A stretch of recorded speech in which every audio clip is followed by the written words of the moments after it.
Welcome back, everybody. So today's going to be a special type of video. So we're going to be dealing with Diablo 4. My review after playing it for about 125 hours with three different classes. So as you guys could see here, I'm a big fan of Diablo 3. I really want to get a physical copy of the Diablo 4, but the collector's edition, but it was a bit too much for my finances to handle, so I had to get the Ultimate Edition for the PlayStation 5.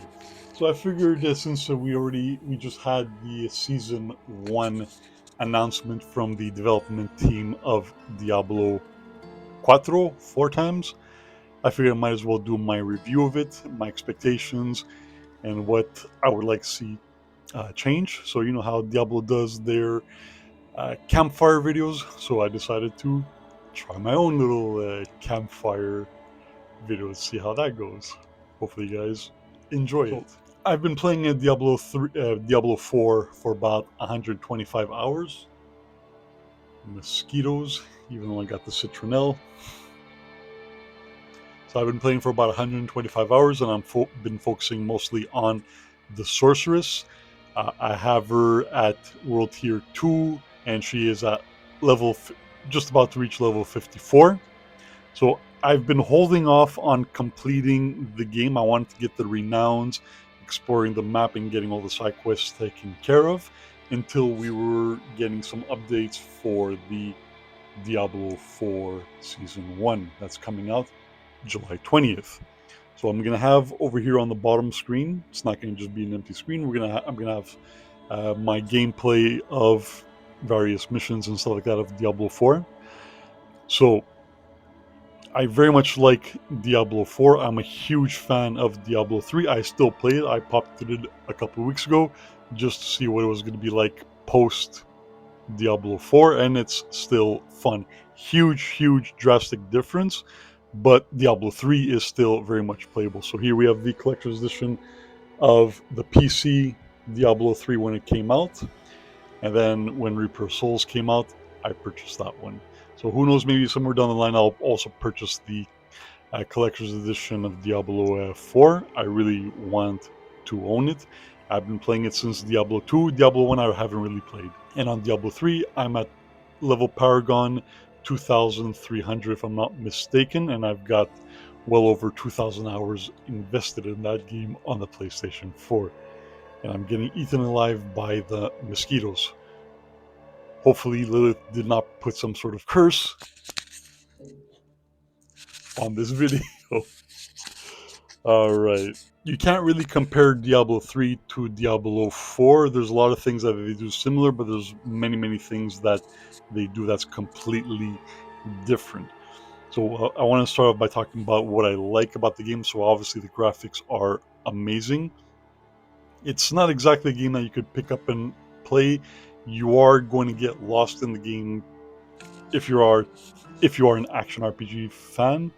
You are going to get lost in the game, and I don't mean lost like, hey, where am I going? No, I mean lost like, holy crap, it's been 4 hours already. And for me to play a game that for more than 2 hours it takes a lot. It takes a lot because I get not that I get bored easily, but I lose focus and I lose interest in a lot of things, even the things that I like. But that's on another video. So on July 20th, we have our first season. So I'm looking forward to it. It sounds interesting. I have the Ultimate Edition, so I do get the Battle Pass included with it. So I've never purchased a Battle Pass for any of the games that Blizzard has come out for Activision. So I've never purchased it for any of it. So I really don't know how this works. So all I know is that I get access to skipping the first 20 tiers. What does that mean? No freaking idea. I guess that's going to mean I could level up faster. I'm curious to see how because it doesn't seem like it's going to be a huge thing from what they've discussed in the developer video last few days that came out a few days ago. Pretty much you go into dungeons and you encounter a boss, you beat that boss, and that boss becomes an uber boss, and then you beat that boss to collect this gem that he's going to drop, and there's 4 different colored gems that you could pick up. I'm not going to do a deep dive into this. There's plenty of other channels that do it. I recommend, for example, checking out Asmongold for that. And another great channel, another guy that I discovered through Asmongold, his name is Darth Microtransactions. And he's a pretty chill guy. He just found his groove, and he just blew up hugely thanks to Diablo 4, but he's a big Diablo fan altogether.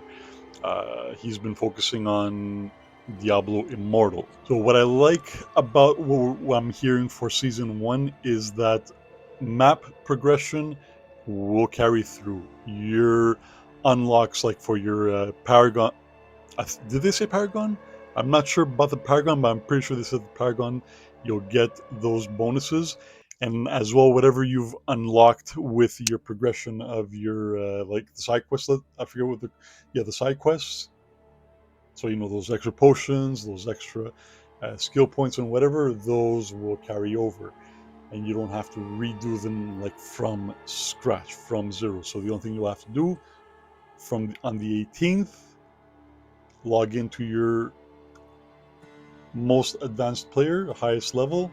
That way, whatever that character has unlocked through the side quest and whatever, and the map, you will have that transferred to your seasonal progression. So I haven't beaten the game. I'm I'm towards the end of Act 3, just about to start Act 4, and I just decided to do this now because, like I had said before, hopefully I had said this before, I did not want to complete the game until we had the official announced the official updates regarding the Season 1. So now that I know what we're going to be getting, I'm going to proceed now to complete the rest of the game. Shouldn't take me too long, maybe 3-4 days, a week max, depending on how long I play it. I'm not sure what class I'm gonna play as. I might play a necromancer. I might also play barbarian. I'm not keen in playing the druid, but I'm probably gonna play the necromancer. I'm not gonna do the sorceress since I'm already playing as the sorceress now, and I want to see something different. So I decided to focus on a class that I was not going to be playing with. So I've played with a barbarian. I've played with the demon hunter, great builds, but I'm going to most likely be playing as the necromancer for the Season 1. Now, they didn't say how long the season was going to last for. Usually, they last for about a couple of months, 3 months maybe. So we'll see about that. I do make videos on Diablo 4 kind of regularly, a couple of times a week. I was hoping that since I got on day 1, June 1st, the algorithm was going to somehow favor the channel, and people were going to start watching the Diablo videos and some of the live plays and stuff like that. But nah. So I want to talk a little bit about the Diablo Immortal. So I like a lot of things in Diablo 4, but what I really like in Diablo Immortal is you have different type of mounts. So in Diablo 4, you only have one type of mount, and it's a horse. We've never had mounts in Diablo, so it's cool that we're getting something, but I wouldn't mind riding something bigger. So that's maybe something that they could introduce in later seasons. I also liked our wings that we had in Diablo 3. I don't know why they haven't incorporated them. I thought they were really cool. Maybe they were too distracting, but I thought they were cool. So there's really one thing for Diablo 4 that I would really love to see change. So I'm a console player, so I don't know how your experience is playing Diablo 4 on the PC.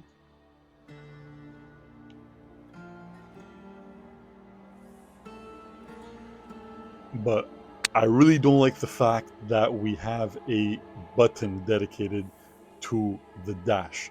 See, Diablo 4, it had it on the right analog stick, so you would flick it to the left, and the character would go left, right, up, down, whatever direction you had it. So on the console, on the PlayStation 5, it's dedicated to the circle button, and on top of that, it's also on a cooldown. The cooldown, whatever, but it really sucks having a button dedicated to the dash, because we can have that dedicated to an actual attack. So like I said, I've played over 2,000 hours on Diablo 3, and I still have a lot of muscle memory from playing Diablo 3 that I'm trying to kick from Diablo 4. And having an attack missing on the circle button is very, very jarring. I've gotten better at it, but I would still like to see that change. Apart from that, I really can't think of anything else that I would say that they could change to improve on the game. You know what? Actually, I'll give you guys a tip, because this has been my experience. Whenever you guys hear there's a patch that just came out, in the first few hours when you hear that, jump right away to your game, because that's when the game is kind of the most broken. I've noticed within the first couple of hours of the patch going live, I always get at least 3 or 4 legendary drops from enemies within my first hour. And then anything afterwards, you get a drop once every like 6 hours. So yeah, maybe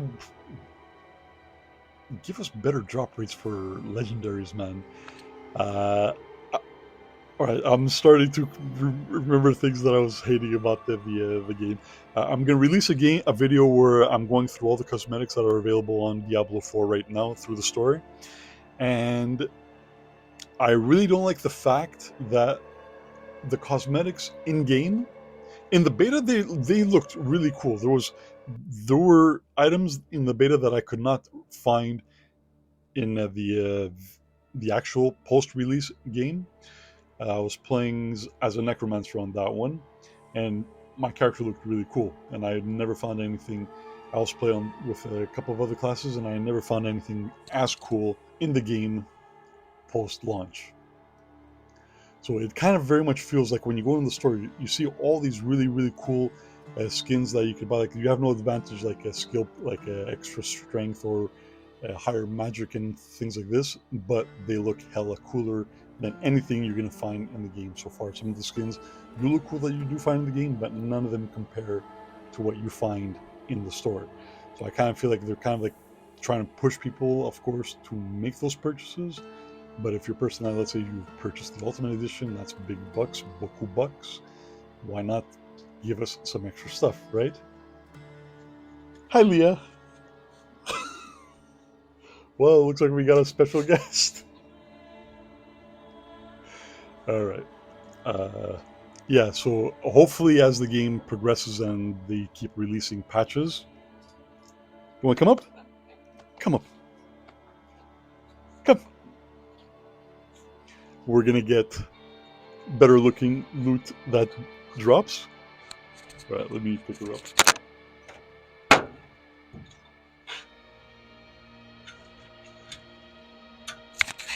So this is Leah, my brother's dog, and we're house sitting here for the next month or so. So hopefully, hi Leah. So hopefully, the development team starts patching in some new skins that will actually look cooler. Because I've pretty much been uncovering the same 8 skins for each.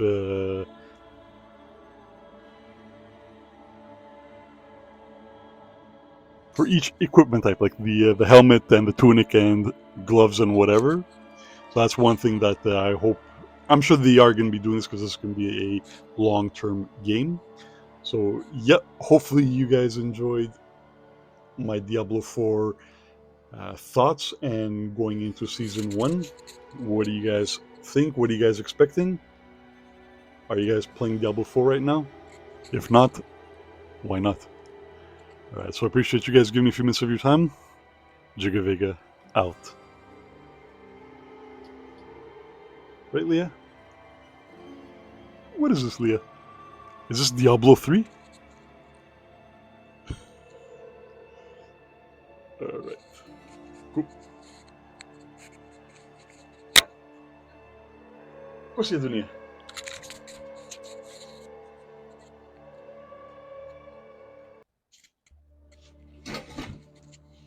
Leah.